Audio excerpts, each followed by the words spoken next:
একটি শিক্ষণীয় সুন্দর গল্প। অনেক বছর আগের ঘটনা। একবার এক চাষি তার বাড়ির উঠানে বসে বিশ্রাম করছিলেন। এমন সময় তার একমাত্র ছেলে ছুটে আসে এবং বাবাকে খবর দিয়ে যে রাস্তার ধারে পুকুরে একটা ছেলে ডুবে যাচ্ছে। শুনে চাষি তৎক্ষণাৎ পুকুরের কাছে পৌঁছায়। গিয়ে দেখে তার ছেলের বয়সী একটা ছেলে জলে হাবুডুবু খাচ্ছে। পোশাক পরিচ্ছদ দেখে কোনো শহরের ধনীর দুলাল বলে মনে হচ্ছে। সাথে বেশ কিছু বন্ধু বান্ধব থাকলেও তারা সাঁতার না জানায় পাড়ে দাঁড়িয়ে বন্ধু সাহায্যের জন্য চিৎকার করছে। চাষি আর এক মুহূর্ত সময় নষ্ট না করে জলে ঝাঁপিয়ে পড়ে এবং ছেলেটিকে উদ্ধার করেন। এই ঘটনা দিন দুয়েক পর হঠাৎ একদিন গ্রামের পথে ধুলো উড়িয়ে এক ঘোড়ায় টানা সুসজ্জিত গাড়ি আগে পিছে অস্ত্রধারী অশ্বারোহী নিয়ে চাষির বাড়ির সামনে এসে থামল।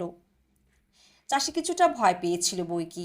এরপর গাড়ি থেকে যে ব্যক্তি নেমে এলেন তার ব্যক্তিত্ব তার ঐশ্বর্যের পরিচয় বহন করে, কিন্তু তার মুখে স্মিত হাসি চাষি কিছুটা আশ্বস্ত করে। তিনি স্মিত হেসে বললেন, আপনি সে মহানব যিনি আমার একমাত্র ছেলে জীবন বাঁচিয়েছিলেন? কৃষক মৃদু হেসে বললেন, আজ্ঞে হাঁ। সেই ব্যক্তি এরপর গরিব চাষির হাত ধরে অশ্রুসজল চোখে বললেন, আপনার ঋণ আমি শোধ করতে পারবো না, তবু বলুন আমি আপনার জন্য কি করতে পারি। চাষি প্রথমে কিছু নিতে রাজি হয় না।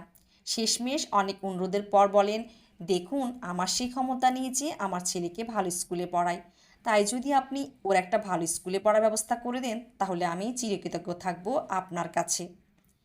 এই শুনে সে ভদ্রলোক হেসে বললেন, ঠিক আছে, এই যদি আপনার ইচ্ছে হয় তবে আজ থেকে আপনার ছেলে আমার ছেলের সাথে একসাথে পড়াশোনা করবে এবং ওকে আমি আমার বাড়িতে রেখে পড়াবো। এরপর অনেক বছর কেটে গেছে। চাষির ছেলে আর ধনী দুলারের বন্ধুত্ব সময়ের সাথে আরও গভীর হয়েছে। দুজনেই অত্যন্ত মেধাবী, যদিও দুজনের পছন্দ ছিল সম্পূর্ণ আলাদা। ধনী দুলালের আকর্ষণ রাজনীতি আর তার বন্ধু চিকিৎসা বিজ্ঞান। স্নাতক হওয়ার পর একজন মন দিয়ে অনুযোগ নিয়ে গবেষণায়, আরেকজন রাজনীতিতে। গবেষক বন্ধুর এক একটা গবেষণাপত্র যখন চিকিৎসা দুনিয়া আলোড়ন ফেলছে, তখন আরেক বন্ধু নেতৃত্বদানের ক্ষমতা আকৃষ্ট করছে ইংল্যান্ডের যুব সমাজকে। এরই মধ্যে সেই রাজনীতিবিদ বন্ধু এক গভীর অসুখে আক্রান্ত হয়। অনেক বড় বড় চিকিৎসক যখন ব্যর্থ হয়ে ফিরে যায়, তখন সেই গবেষক বন্ধু এগিয়ে আসে।